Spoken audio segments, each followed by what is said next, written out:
یہ لے پکڑ کھا لے۔ وہ اس کے سامنے ایک پلیٹ میں کھانا پھینک کر بولی۔ اس نے اپنی بڑی بڑی آنسو بھری آنکھیں اٹھا کر اس عورت کو دیکھا۔ ایسے کیا دیکھ رہی ہے؟ روز کتنے ہی یہاں آتے ہیں، اب کس کس کو دیکھتی پھروں؟ وہ عورت غصے سے کہتی ہوئی وہاں سے پلٹ گئی۔ اسی دوران چند لڑکیاں اس کے پاس آئیں۔ واہ، یہ آ جائیے، ایک لڑکی سے دیکھ کر بولی۔ اس نے نظریں اٹھا کر اسے دیکھا اور پھر واپس کھانے کی طرف متوجہ ہو گئی۔ ان میں سے ایک لڑکی نے آگے بڑھ کر اس کے ہاتھ سے کھانے کی پلیٹ چھین لی اور اس کے سر پر ہاتھ مارتی ہوئی وہاں سے چلی گئی۔ اس نے کچھ نہ کہا، بس خاموشی سے اسے جاتا دیکھتی رہی۔ جب سے ہوش سنبھالا تھا، بھیک مانگنا اور لوگوں کی گالیاں و طنز سننا اس کی عادت بن چکی تھی۔ اگر اسی طرح خاموش رہو گی تو ہمارے پاس جو محض ہماری اپنی سانسیں ہیں، یہ دنیا وہ بھی چھین لے گی۔ ماں باپ تو ہے نہیں اور نہ ہی کوئی اپنا رشتہ ہے، بس ایک ہم ہی ہے خود کے ساتھ ہے۔ کم از کم ان سانسوں کی خاطر لڑنا سیکھو۔ ایک لڑکی اتنی چھوٹی عمر میں اتنی سنجیدہ بات کہہ گئی تھی کہ اسے خود بھی اندازہ نہیں تھا کہ وہ کیا کہہ گئی ہے۔ سامنے بیٹھی لڑکی نے حیرت سے اسے دیکھا۔ آؤ میں تمہیں کھانا دیتی ہوں، اس نے اپنی پلیٹ اس کے سامنے رکھتے ہوئے کہا۔ نہیں، مجھے بھوکا سونے کی عادت ہے، اگر تم یہ مجھے دے دو گی تو پھر تم کیا کھاؤ گی؟ اس نے پلیٹ واپس اس کی طرف دھکیل دی۔ آج کی رات میں بھوکی سو جاؤں گی تو فرق نہیں پڑے گا۔ اس نے یہ کہہ کر اس کا گال تھپتھپایا۔ مجھے کہہ رہی ہو کہ کسی کے ساتھ اتنا اچھا نہیں بننا؟ تم مجھے برا بننے کی تاکید کر رہی ہو اور خود اپنا کھانا مجھے دے رہی ہو۔ اب اسے میں کیا سمجھوں کہ تم سقی ہو یا کچھ اور؟ وہ بولی تو مقابل بیٹھی لڑکی مسکرائی۔ احسان کر رہی ہوں تم پر تاکہ آنے والے وقت میں تم میرے احسان کا بدلہ چکا سکو۔ میں کسی کا احسان نہیں لیتی۔ اس نے پلیٹ دوبارہ اس کے سامنے دھکیل دی۔ یہ انداز مجھے تمہارا اچھا لگا، لیکن کھانا تو تمہیں ابھی کھانا پڑے گا۔ اس نے پلیٹ اس کی طرف کرتے ہوئے اشارہ کیا۔ مقابل بیٹھی لڑکی نے پھر کچھ نہ کہا۔ وہ 2 دن سے بھوکی تھی اور اس نے کچھ نہیں کھایا تھا۔ جب وہ سڑک کنارے بے ہوش ملی تھی تو کسی نے اسے یتیم خانے بھیج دیا تھا۔ اب وہ خاموشی سے کھانا کھانے لگی، جبکہ سامنے بیٹھی لڑکی نے پیار سے اس کے بالوں میں ہاتھ پھیرا اور مسکرانے لگی۔ چند سالوں بعد تیری ہمت کیسے ہوئی اسے ہاتھ لگانے کی؟ وہ ایک لڑکی کے بالوں کو دبوچ کر دھاڑی تھی اور اس کے منہ پر ایک زوردار مکہ دے مارا تھا۔ آس پاس کھڑی لڑکیاں اس کے ارد گرد جمع ہونے لگی تھیں۔ ایرا، ایک جانی پہچانی آواز وہاں گونجی تو ایرا نے فوراً سے اس کے بالوں کو چھوڑا۔ وہ لڑکی نیچے زمین پر گری تھی۔ ایرا نے پاؤں سے ایک ٹھوکر ماری اور پھر اس کی آواز کی طرف بڑھ گئی اور سر جھکا کر اس کے سامنے کھڑی ہو گئی۔ کتنی دفعہ کہا ہے اس طریقے سے ہر کسی سے مت الجھا کرو۔ وہ غصے سے بولی تھی۔ کیا آپ ہی نے نہیں کہا تھا کہ خاموش رہنے والوں کو یہ دنیا نہیں بخشتی؟ تو میں تو آپ کی بات پر عمل کر رہی تھی۔ اس نے کندھے اچکا کر لاپرواہی سے کہا تھا اور پھر ایک نظر اس لڑکی پر ڈالی تھی اور اندر کی طرف بڑھ گئی۔ شنایا، سمجھاؤ ایرا کو، اگر ایسے ہی چلتا رہا تو ہم اسے اس یتیم خانے میں نہیں رہنے دیں گے۔ وارڈر نے کہا تو شنایا نے اپنا سر جھکایا۔ معاف کیجیے گا، آئندہ میں خیال رکھوں گی کہ آئرہ کسی قسم کا تماشا نہ کرے۔ وہ افسوس سے سر جھکا کر بولی۔ خیال رکھو گی نہیں، آئندہ کسی بھی قسم کا تماشا نہیں ہونا چاہیے، ورنہ کیا؟ آئرہ جو ابھی آفس میں داخل ہوئی تھی اس عورت کی بات سن کر بولی۔ وہ عورت گھبرا کر تھوڑی پیچھے ہوئی۔ اگر میں آپ کے معاملے میں خاموش ہوں تو اس کا مطلب یہ نہیں ہے کہ آپ بار بار شنایا کو یہاں بلا کر ذلیل کرتی رہیں گی۔ آئندہ جو بھی بات کرنی ہے آپ سیدھا مجھ سے کیجیے گا، شنایا سے کسی قسم کی بات کرنے کی ضرورت نہیں ہے۔ وہ کہہ کر آگے بڑھی اور شنایا کا ہاتھ پکڑ کر اسے اپنے ساتھ لیے وہاں سے نکلتی چلی گئی۔ دیکھا کتنی گھمنڈی لڑکی ہے، اس کو تو یہاں سے باہر نکال کر پھینکنا ہی پڑے گا۔ وارڈر نے غصے سے کہتے ہوئے ایک مخصوص نمبر ڈائل کیا اور کسی سے کچھ کہنے لگی۔ مخالف گینگ نے ہم پر نظر رکھنے کے لیے کسی کو بھیجا ہے اور وہ تمہارے پاس موجود ثبوت چھیننے کی پوری کوشش کریں گے۔ ایک آدمی آفس کے کمرے میں داخل ہوتا ہوا بولا۔ کرے گی؟ تو مخالف گینگ نے میرے پیچھے ایک لڑکی کو لگایا ہے، وہ کہہ کر قہقہ لگا کر ہنسا۔ افسوس، انہیں مقابلہ کروانے کے لیے ایک عورت ہی ملی تھی۔ وہ مذاق اڑانے والے انداز میں کہتا ہوا اٹھا اور گیلری میں آ کر کھڑا ہو گیا۔ سننے میں آیا کہ وہ لڑکی بہت چالاک ہے، ہم اسے ہلکے میں نہیں لے سکتے۔ مقابل نے اسے خبردار کیا۔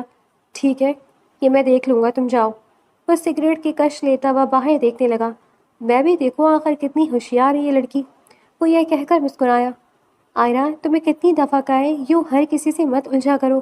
میں نے تمہیں کہا تھا کہ خاموش نہیں رہنا، لیکن ہر جگہ آؤٹ آف کنٹرول ہونا بھی تو ٹھیک نہیں ہے۔ شنایا اسے سمجھانے والے انداز میں بولی۔ جو بھی ہے شنایا، اب تم وارڈن کی باتوں میں آ کر مجھے ڈانٹنا مت شروع کر دینا۔ تم ہمیشہ یہی کرتی ہو، ان کی باتوں میں آ کر مجھے ڈانٹنے لگتی ہو۔ وہ غصے سے بولی، لیکن وہ شنایا کچھ کہنے لگی کہ آئرہ نے اپنی انگلی کے اشارے سے اسے خاموش رہنے کا اشارہ کیا اور آگے کی طرف بڑھی۔ اچانک ہی وہ وہاں سے گزرتے ایک آدمی سے ٹکرائی۔ معاف کیجیے گا، میں نے آپ کو نہیں دیکھا، آئرہ نے سر جھکا کر کہا اور پھر وہاں سے چلی گئی، جبکہ شنایا جانتی تھی کہ وہ اپنا کام کر چکی ہے۔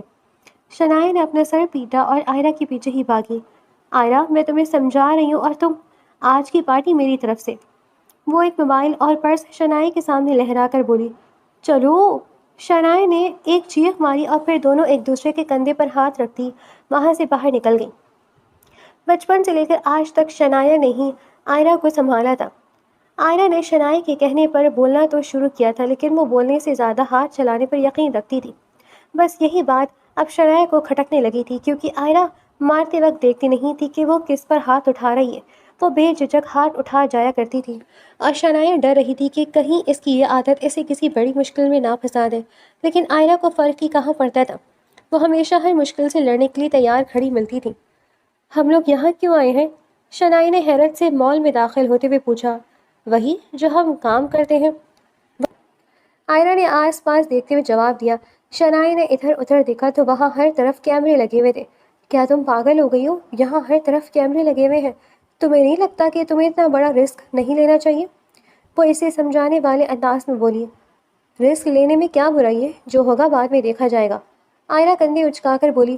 اور بعد میں جو ہوتا ہے وہ دیکھنے لائق نہیں ہوتا، تم ہمیشہ ہمیں مشکل میں پھنسا دیتی ہو۔ شنایا غصے سے بولی۔ ارے کول ڈاؤن، کیا ہو گیا ہے؟ کوشش کرنے میں کیا برائی ہے؟ ہم صرف 3 آدمیوں پر ہاتھ صاف کریں گے، اگر تم پکڑی گئی تو یاد رکھنا تم مجھے جانتی ہو نا، میں تمہیں۔ وہ مسکرا کر بولی۔ اور اگر میں پکڑی گئی تو؟ شنایا فوراً بولی۔ پھر تو سامنے والے کی ایسی کی تیسی، آئرہ نے مسکراتے ہوئے کہا اور آگے بڑھ گئی۔ آئرہ ایک آدمی سے ٹکرائی اور جب آگے بڑھی تو شنایا کو دیکھ کر آنکھ ماری اور فلائنگ کس کی، جس کا مطلب تھا کہ وہ اپنا کام کر چکی ہے۔ اتنے میں شنایا کے پاس سے ایک آدمی گزرا تو اس نے مہارت سے اس کی جیب صاف کی اور اگلے ہی لمحے آگے بڑھ گئی۔ اس نے آئرہ کی طرف دیکھ کر آنکھ ماری، دونوں نے دور سے ہی ایک دوسرے کو تالی دی۔ ہائی فائیو، ایک آخری شکار۔ آئرہ سیڑھیوں پر کھڑی ہو کر چاروں طرف نظریں دوڑا کر بولی، وہ دیکھو بکرے۔ آئرہ نے مال میں داخل ہوتے چند لوگوں کی طرف اشارہ کیا جن کے کپڑوں سے ہی وہ کافی امیر لگ رہے تھے اور ان کے پیچھے کئی گارڈز تھے۔ دیکھتے ہیں کون کامیاب ہوتا ہے۔ آئرہ نے شنایا کی طرف دیکھا تو وہ مسکرائی۔ تم اپنے ٹیچر کو چیلنج کر رہی ہو؟ شنایا نے ان میں سے ایک شخص کو غور سے دیکھا۔ لیفٹ والا میرا، رائٹ والا تمہارا۔ وہ آئرہ کے ہاتھ پر مکہ مارتی ہوئی آگے بڑھی، جبکہ آئرہ نے بھی اس سے تھوڑا فاصلہ قائم کر لیا۔ ان دونوں آدمیوں نے پیچھے موجود گارڈز کو وہیں روکنے کا اشارہ کیا اور اکیلی آگے بڑھنے لگی۔ انہوں نے تو ہمارا کام اور بھی آسان کر دیا۔ آئرہ نے گردن مڑوڑ کر شنایا کو دیکھا تو اس نے جواب میں آنکھ ماری۔ وہ دونوں آدمی ایک سنسان راہداری کی طرف مڑ گئے جہاں جانا ممنوع تھا۔ شنایا نے اشارہ کیا کہ وہ ان کے پیچھے نہیں جائے گی، لیکن آئرہ کب کسی کی بات مانتی تھی۔ وہ ان کے پیچھے بڑھ گئی۔ جیسے ہی اس نے ہاتھ بڑھا کر اس آدمی کی جیب سے پرس نکالنا چاہا، اس آدمی نے بجلی کی تیزی سے آئرہ کا ہاتھ مڑوڑ کر اسے دیوار کے ساتھ لگا دیا اور غصے سے اس کی آنکھوں میں جھانکا۔ آئرہ کچھ کرتی یا کہتی اس سے پہلے اس نے ایک رومال آئرہ کے منہ پر رکھا اور اسے بے ہوش کر دیا۔ وہ ہوش و حواس سے بیگانہ ہو کر اس کی باہوں میں جھول گئی۔ آئرہ!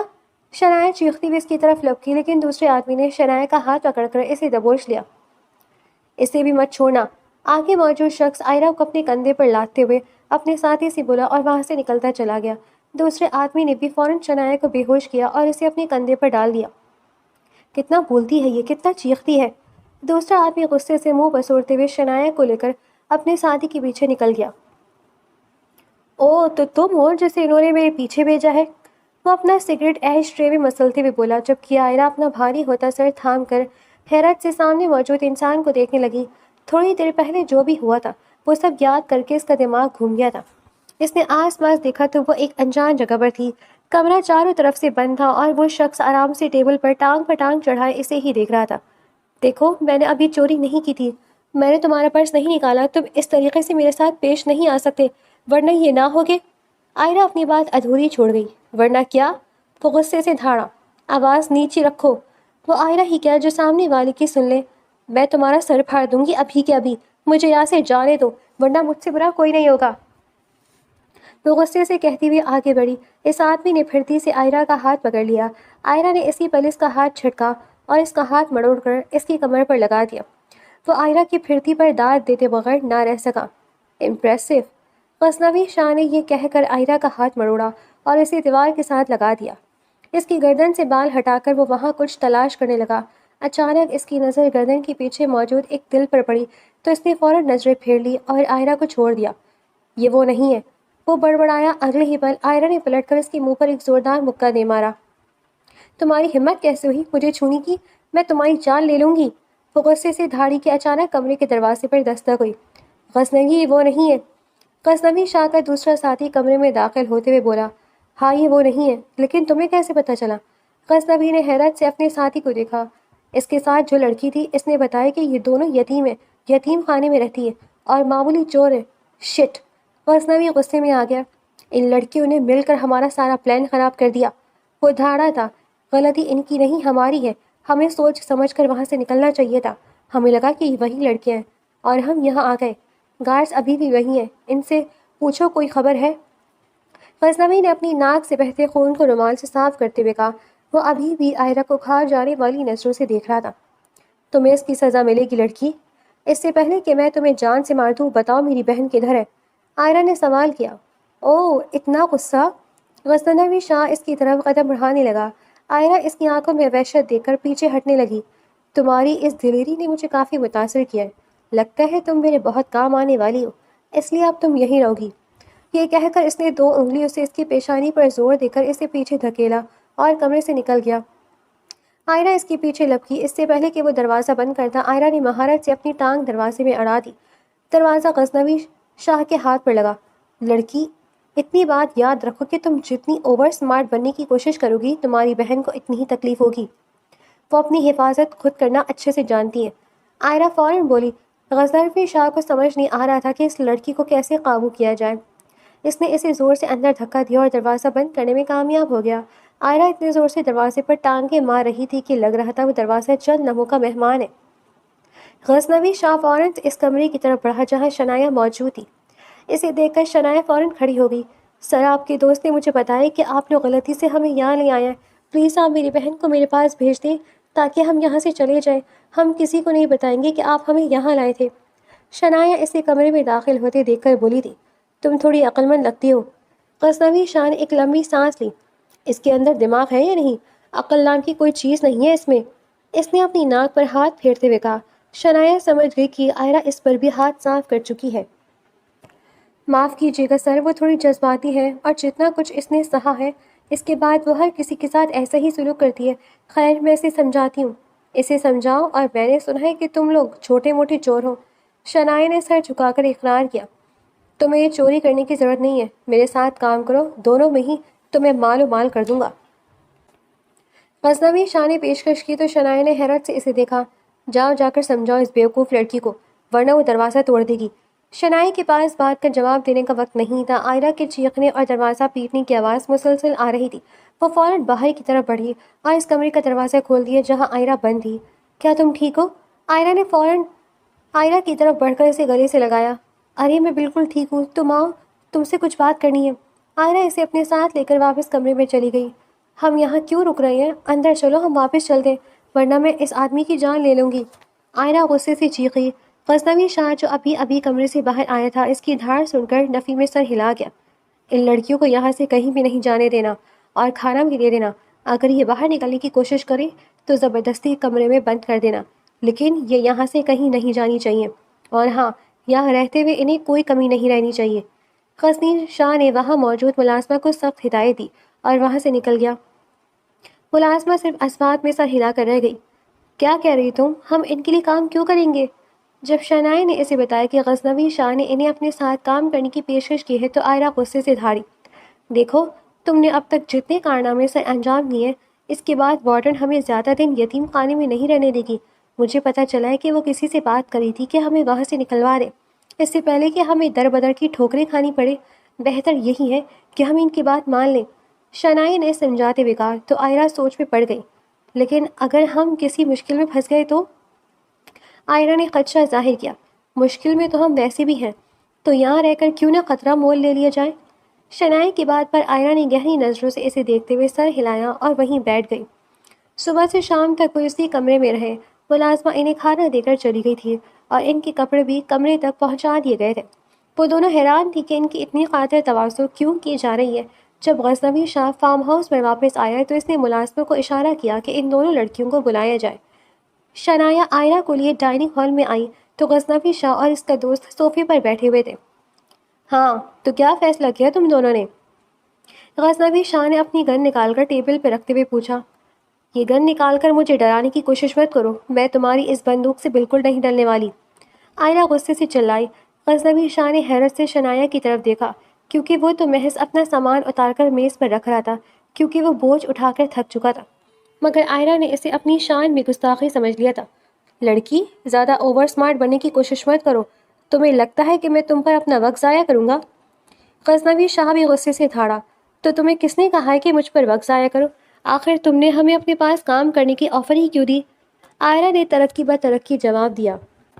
مجھے کوئی شوق نہیں تمہیں اپنے ساتھ رکھنے کا، وہ تو مجھے اس لڑکی پر ترس آ گیا کہ تم لوگ محض چھوٹی موٹی چور ہو۔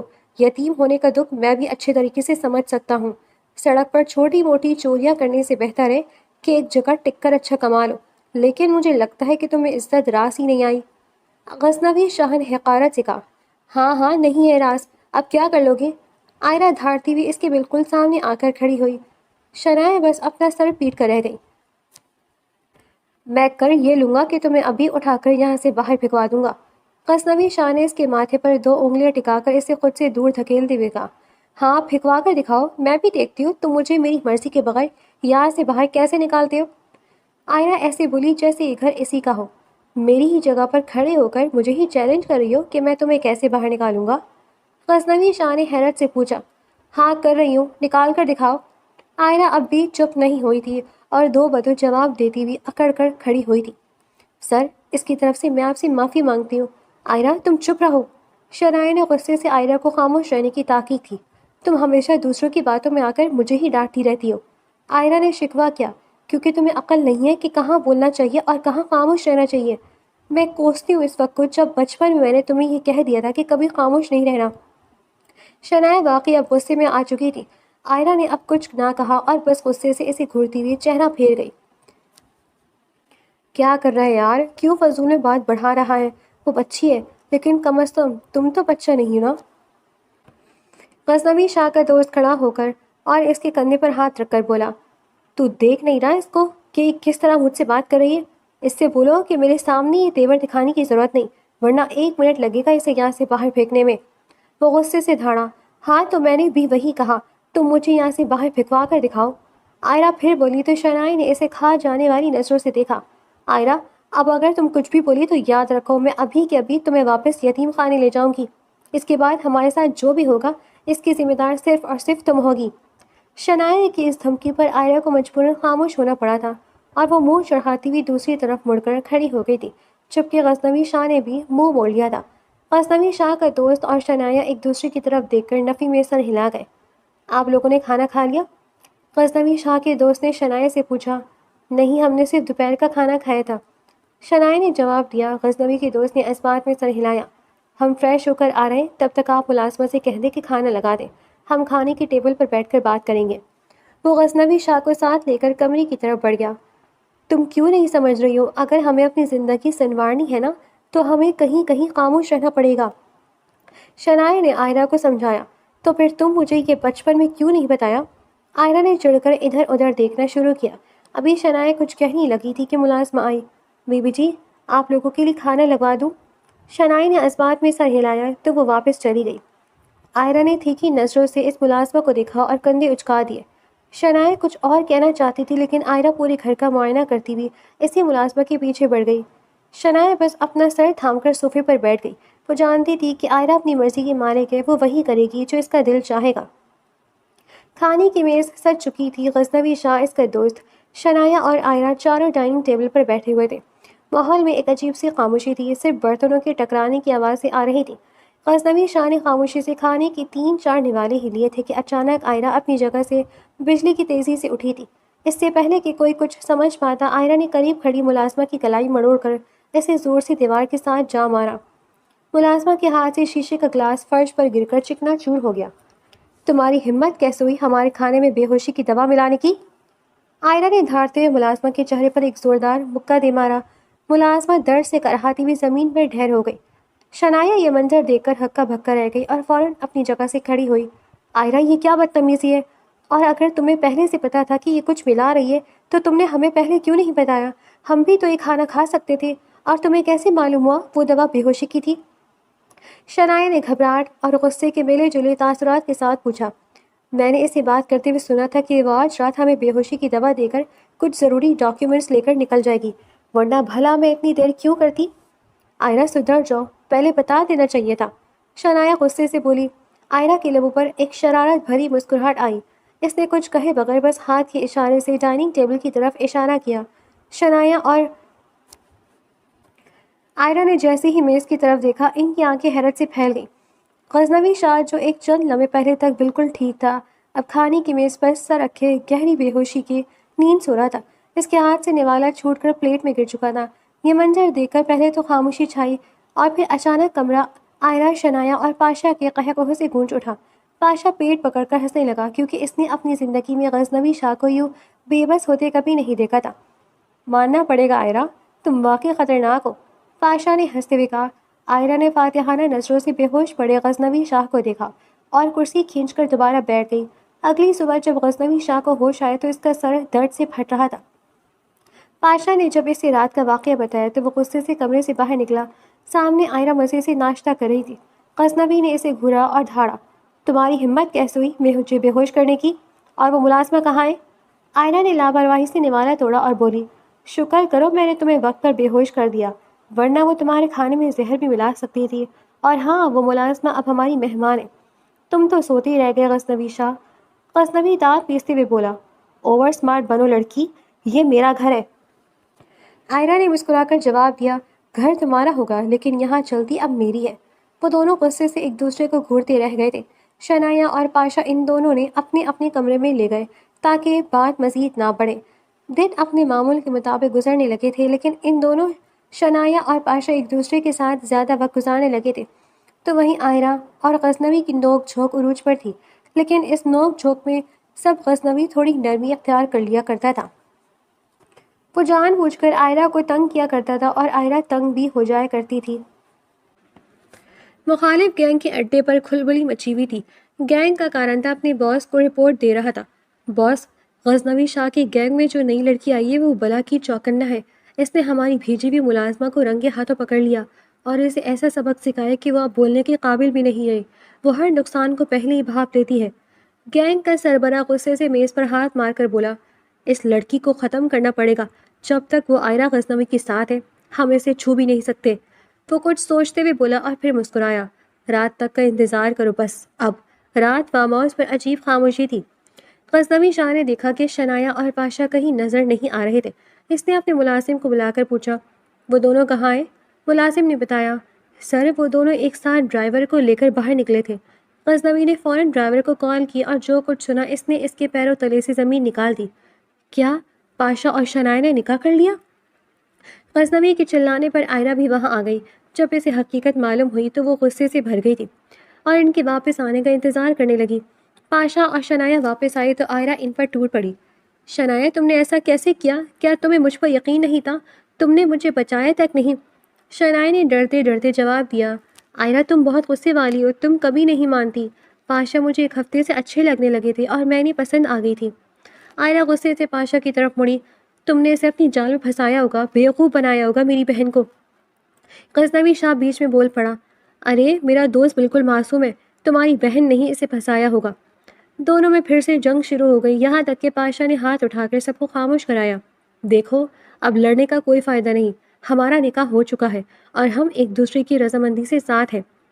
پاشا کے کہنے پر دونوں نے ایک دوسرے کو کھا جانے والی نظروں سے دیکھا تھا۔ ابھی وہ دونوں ایک دوسرے کو گھور ہی رہے تھے کہ شنائی نے ایک دم بم پھوڑا، آئرہ تم نے بھی تو کسی سے شادی کرنی ہے، غزنوی شاہ بھی سنگل ہے، تم ان سے نکاح کر لو۔ دوسری طرف پاشا نے غزنوی کو ایک طرف لے جا کر اتنا مجبور کیا کہ وہ دونوں اپنی اپنی بہن اور دوست کی خوشی کی خاطر نکاح کے لیے مان گئے۔ آئرہ اور غزنوی کا نکاح ہو گیا، اگرچہ دونوں کے دلوں میں اب بھی ایک دوسرے کے لیے تکرار باقی تھی۔ ابھی وہ لوگ وہیں کھڑے تھے کہ اچانک انہیں آس پاس سے گولیوں کی آواز سنائی دینے لگی۔ وہ چاروں چوکنا ہو کر چھپ گئے۔ پاشا نے شنایا کو ڈر کے مارے اپنے سینے سے لگایا ہوا تھا۔ آئرہ اور غزنوی شاہ کی نظر جیسے ہی ان دونوں پر پڑی، دونوں نے ایک دوسرے کی طرف دیکھا۔ لو برڈس! آئرہ غصے سے بڑبڑائی اور اپنی گن نکال کر دشمن کا مقابلہ کرنے لگی، جبکہ غزنوی شاہ بھی پوری مہارت سے ان کے ساتھ مقابلے پر اترا ہوا تھا۔ جب لڑائی کافی حد تک تھم گئی تو آئرہ اور غزنوی شاہ نے حیرت سے ایک دوسرے کی طرف دیکھا۔ انہوں نے شنایا اور پاشا کو ڈھونڈنا چاہا، لیکن نہ جانے وہ دونوں کہاں غائب تھے۔ جس طرح وہ دونوں پہلے چھپے تھے، آئرہ اسی طرف بڑھی، لیکن اگلی لمحے وہ اپنے قدم پیچھے لیتی ہوئی غزنوی شاہ کی طرف بھاگی اور آ کر اس سے سینے سے ٹکرائی۔ کیا ہوا ہے؟ غزنوی شاہ پریشانی سے بولا۔ اسے لگا شاید ان دونوں کو کہیں گولی لگ گئی ہے۔ تبھی آئرہ گھبرا کر پیچھے ہٹی ہے۔ وہ جیسے ہی آگے بڑھنے لگا تو آئرہ نے اس کا ہاتھ تھام لیا۔ بس چھوڑ دو ہم لوگ۔ وہ ابھی بول ہی رہی تھی کہ غزنوی شاہ نے فوراً اپنا ہاتھ جھٹکا۔ میرا دوست ہے وہاں، میں اسے ایسے کیسے چھوڑ دوں؟ وہ غصے سے کہتا ہوا اسی طرف بڑھا جہاں پاشا اور شنایا چھپے ہوئے تھے، لیکن اگلے لمحے وہ بھی آئرہ کی طرح ہی قدم پیچھے لیتا وہ واپس پلٹا اور آئرہ کے سامنے آ کر کھڑا ہوا۔ دونوں کی نظروں کا تصادم ہوا تو اور فوراً ایک دوسرے سے نظریں چنانے لگے۔ شرمندگی اور گھبراہٹ کے عالم میں وہ ایک دوسرے سے ٹکراتے ہوئے ادھر ادھر بھاگتے ہوئے واپس اپنے اپنے کمروں میں جا کر بند ہو گئے، جبکہ گارڈز وہاں موجود لوگوں کو اٹھا کر وہاں سے جانے لگے تھے۔ جیسے ہی شنایا کمرے میں داخل ہوئی، آئرہ غصے سے تلملاتی ہوئی اس پر جھپٹی۔ کیا تمہیں وہی جگہ ملی تھی وہ سب کرنے کے لیے؟ آئرہ نے غصے اور شرمندگی کے ملے جلے تاثرات کے ساتھ دانت پیستے ہوئے پوچھا۔ شنایا نے بڑے اطمینان سے اپنی زلفیں پیچھے کی اور مسکرا کر بولی، دیکھو آئرہ، وہ اب میرا شوہر ہے، میں جب چاہوں، جیسے چاہوں اور جہاں چاہوں اسے کس کر سکتی ہوں۔ تم ہوتی کون ہو مجھے ٹوکنے والی؟ آئرہ کا منہ حیرت سے کھل گیا، مگر شنایا نے اسے بولنے کا موقع ہی نہ دیا اور اپنی بات جاری رکھی۔ میں تو تمہیں یہ بتانے آئی تھی کہ میں آج سے پاشا کے کمرے میں شفٹ ہو رہی ہوں اور غزنوی شاہ آج سے تمہارے ساتھ اسی کمرے میں رہے گا۔ آئرہ کے پیروں تلے سے زمین نکل گئی۔ کیا؟ نہیں، یہ ہرگز ممکن نہیں۔ تمہارے کہنے پر میں نے نکاح تو کر لیا، لیکن اب اس سربرہ انسان کے ساتھ ایک ہی کمرے میں رہوں کبھی نہیں، یہ اب ممکن ہو چکا ہے۔ آئرہ بیگم، شنایا نے شرارت سے کہا اور آئرہ کی ایک نہ سنی۔ اس نے باہر کھڑے غزنوی شاہ کو اشارہ کیا اور اسے زبردستی کمرے کے اندر دھکیل کر خود باہر سے دروازہ بند کر دیا۔ آئرہ دروازے کی طرف لپکی۔ شنایا، دروازہ کھولو، شنایا! مگر شنایا وہاں سے ہنستی ہوئی جا چکی تھی۔ آئرہ نے پلٹ کر غزنوی شاہ کو دیکھا جو خود بھی خاصا الجھا ہوا نظر آ رہا تھا، مگر اس کی آنکھوں میں اب وہی پرانی شرارت لوٹ آئی تھی۔ کمرے میں اب صرف آئرہ اور غزنوی شاہ رہ گئے تھے۔ ایک عجیب سی خاموشی اور تناؤ ہوا میں مالک تھا۔ آئرہ غصے سے بیٹھ کے کونے پر بیٹھ گئی، جبکہ غزنوی شاہ نے بڑی شان سے اپنی جیکٹ اتار کر کرسی پر پھینکی۔ دیکھو تم آرام سے صوفے پر جا کر سو جاؤ، یہ بیڈ میرا ہے، آئرہ نے حکم صادر کیا۔ غزنوی شاہ نے ایک آبرو اچکا کر اسے دیکھا اور تھیکے لہجے میں بولا، بیگم، غالباً آپ بھول رہی ہے کہ یہ میرا گھر ہے اور یہ میرا کمرہ ہے۔ اگر کسی کو صوفے پر جانا ہے تو وہ آپ ہیں۔ میں کہیں نہیں جا رہی، میں نے پورا دن ذلیل ہو کر گزارا ہے، میں اس بیڈ سے ایک انچ نہیں ہلوں گی۔ آئرہ نے تکیہ سینے سے لگا کر ضد دکھائی۔ ٹھیک ہے، پھر میں بھی یہیں سو رہا ہوں، مجھے بھی صوفے پر سونے کا کوئی شوق نہیں، غزنوی نے لاپرواہی سے کہا اور بیڈ کی دوسری طرف آ کر لیٹ گیا۔ آئرہ نے حیرت سے اسے دیکھا۔ تم واقعی یہیں سو گے؟ کیوں؟ نکاح ہوا ہے ہمارا، کوئی گناہ نہیں کر رہا میں۔ غزنوی نے رخ موڑ کر اسے دیکھا۔ اس کی آنکھوں میں اس وقت غصہ نہیں بلکہ ایک عجیب سی نرمی تھی جو آئرہ کو پگھلانے لگی تھی۔ غزنوی آہستہ سے اس کے قریب ہوا۔ آئرہ نے پیچھے ہٹنے کی کوشش کی لیکن بیڈ ختم ہو رہا تھا۔ تم جتنی مرضی بدتمیز بن جاؤ آئرہ، لیکن جب تمہیں گولی لگنے لگی تھی تب مجھے احساس ہوا کہ میرے لیے تمہاری اہمیت کیا ہے۔ غزنوی کی آواز گہری اور رومانوی ہو گئی تھی۔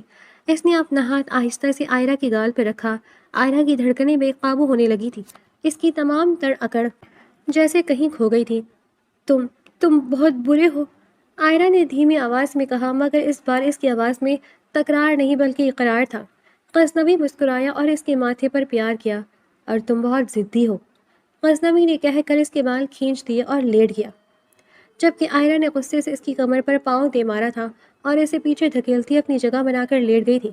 لڑتے لڑتے نہ جانے رات کے کس پہر وہ سو گئے تھے۔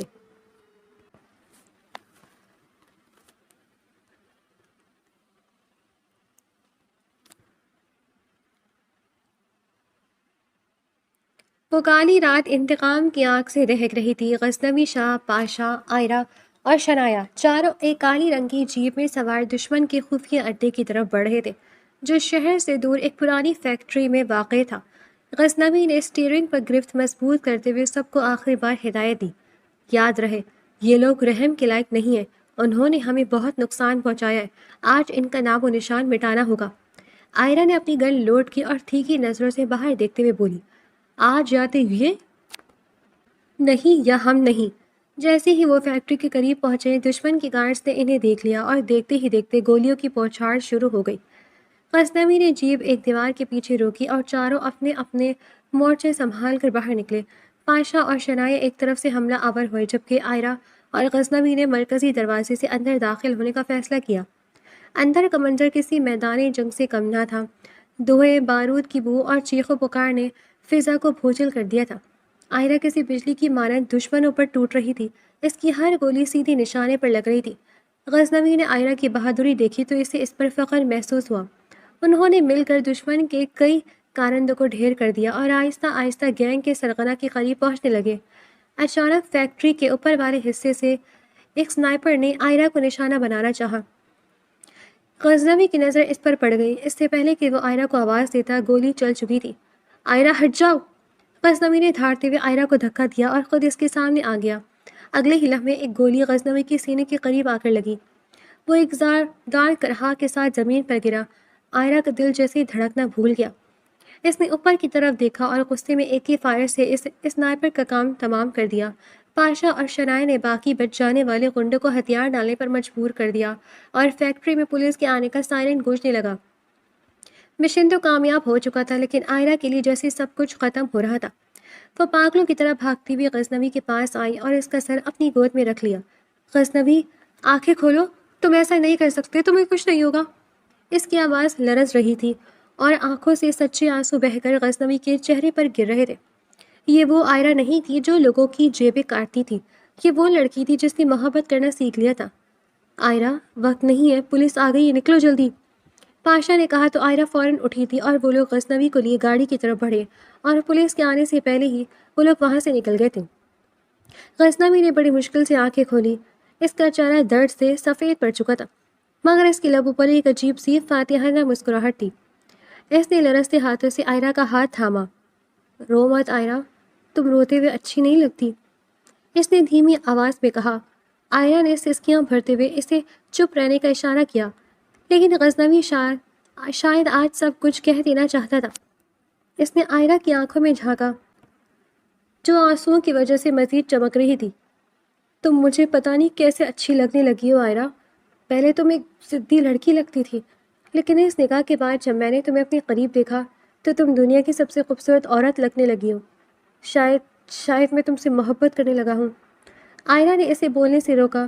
غزنوی، خاموش رہو، ہم ہسپتال گھر جا رہے ہیں۔ مگر اس کے دل کے کسی کونے میں غزنوی کے ان الفاظ نے محبت کی وہ شمع روشن کر دی تھی جس نے برسوں کی یتیمی اور تنہائی کی ٹھنڈک کو ختم کر دیا تھا۔ اس نے غزنوی کا ہاتھ اپنے دونوں ہاتھوں میں تھام لیا اور اسے یقین دلایا کہ یہ ان کی کہانی کا خاتمہ نہیں بلکہ ایک نیا آغاز ہے۔ ہسپتال میں ڈاکٹر نے جب یہ خبر سنائی کہ غزنوی شاہ اب نہیں رہے تو آئرہ کے پیروں تلے سے زمین نکل گئی۔ وہ رونے لگی اور چلانے لگی کہ غزنوی اسے ایسے اکیلا چھوڑ کر نہیں جا سکتا۔ ابھی تو ان کی محبت کا آغاز ہوا تھا۔ اس کی حالت دیکھ کر شنائے نے اسے تڑپ کر اپنے سینے سے لگا لیا۔ آئرہ شنائے کے کندھے پر سر رکھ کر بچوں کی طرح بلک کر رو رہی تھی اور کہہ رہی تھی کہ وہ اسے اپنی محبت کا جواب بھی نہ دے سکی۔ شنائے نے خود کو سنبھالا اور روتی ہوئی آئرہ کو سہارا دے کر اٹھایا تاکہ وہ آخری بار غزنوی کا چہرہ دیکھ سکے۔ ایک بہادر اور ضدی لڑکی آج اپنی محبت کے چھن جانے پر مکمل طور پر ٹوٹ چکی تھی۔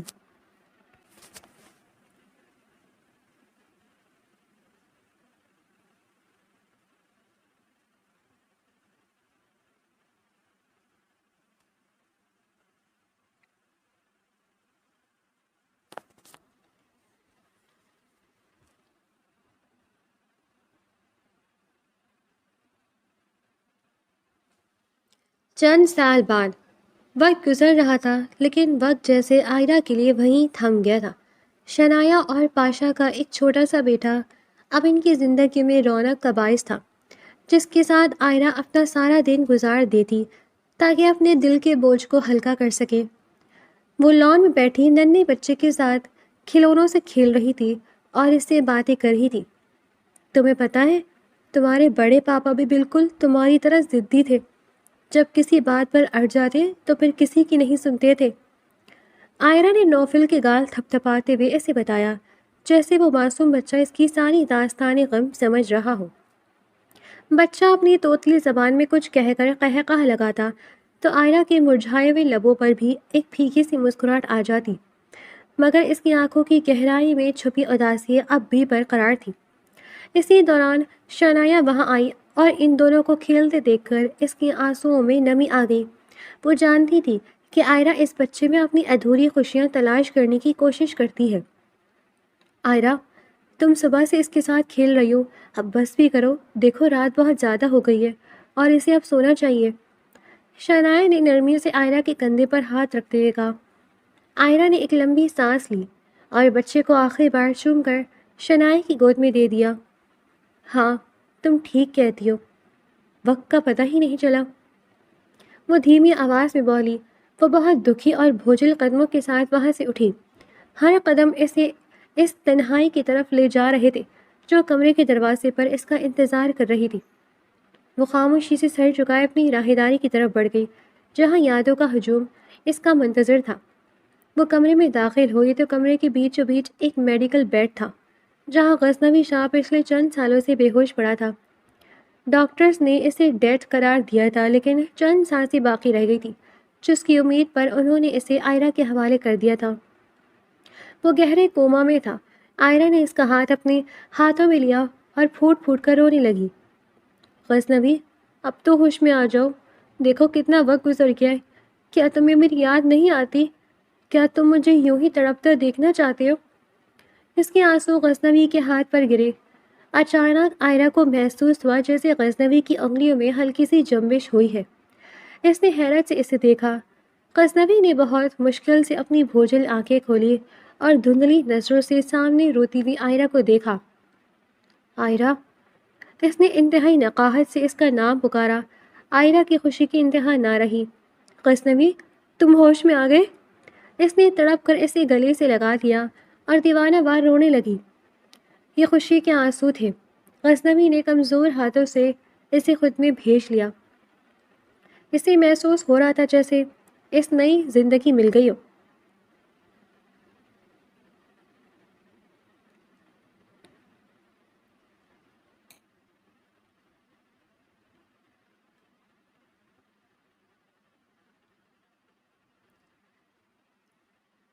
چند ہفتے گزر گئے۔ بہترین علاج اور آئرہ کی دن رات کی دیکھ بھال نے غزنوی کو دوبارہ پیروں پر کھڑا کر دیا تھا۔ وہ اب بالکل ٹھیک تھا اور ان کے درمیان وہی پرانی نوک جھونک اور محبت دوبارہ لوٹ آئی تھی۔ ویسے تو آئرہ کو اپنی برتھڈے کی ڈیٹ کا نام معلوم تھا، لیکن جس دن وہ یتیم خانے میں آئی تھی اسی دن کو شنایا نے اس کی برتھڈے کی ڈیٹ قرار دے دیا تھا، اور آج ہی وہ تاریخ تھی۔ آج کا پورا دن انہوں نے ساتھ گزارا تھا۔ تھک ہار کر رات کو آئرہ غزنوی کے ساتھ کمرے میں آئی تھی۔ کمرہ گلاب کی بھینی بھینی خوشبوؤں سے مہک رہا تھا۔ آئرہ نے حیرت سے پورے کمرے کو دیکھا اور پھر غزنوی کو دیکھا تھا۔ غزنوی شاہ مسکرایا اور خاموشی سے پیچھے آ کر کھڑا ہو گیا۔ اس نے آئینے میں آئرہ کو اپنے حصار میں لے لیا۔ غزنوی شاہ نے جھک کر اس کے کندھے پر سر رکھا اور سرگوشی کی۔ تمہارے صبر اور تمہاری محبت نے مجھے موت کے منہ سے نکال لیا آئرہ۔ آئرہ مڑی اور اس کی آنکھوں میں دیکھتے ہوئے بولی، میں نے تمہیں مرنے کی اجازت ہی کب دی تھی؟ تم میرے ہو اور ہمیشہ میرے ہی رہو گے۔ غزنوی نے مسکرا کر اسے اپنی باہوں میں بھر لیا اور اسے انتہائی نزاکت سے بیڈ پر لٹا دیا، جیسے وہ کوئی کانچ کی گڑیا ہو جو ذرا سی ٹیس سے ٹوٹ سکتی ہو۔ آئرہ کی سانسیں تیز ہو رہی تھی اور اس کی نظریں غزنوی کی آنکھوں میں جمی تھی جہاں برسوں کی پیاس اور تڑپ صاف جھلک رہی تھی۔ غزنوی آہستہ سے اس پر سایہ فگن ہو گیا، اس کے چہرے کو اپنے دونوں ہاتھوں کے پیالے میں بھرا اور جھک کر اس کے گلابی لبوں پر اپنی محبت کی پہلی مہر ثبت کر دی۔ وہ بوسہ صرف ایک لمس نہیں تھا بلکہ ان تمام دکھوں کا مداوع تھا جو انہوں نے سہے تھے۔